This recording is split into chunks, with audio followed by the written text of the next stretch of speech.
Let's see if our multimodal model, Gemini, can find the similarities between images. We'll start with these two, the Bosch's Chapel and this print by Hokusai. And I'll prompt Gemini, find a connection between these two images. Let's see what Gemini says.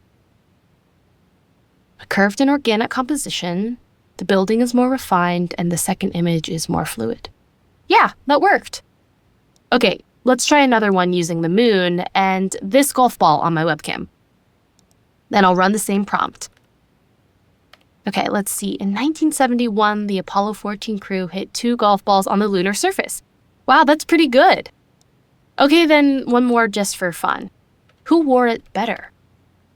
The zebra. Oh, I like this. The zebra has been wearing its stripes for millions of years.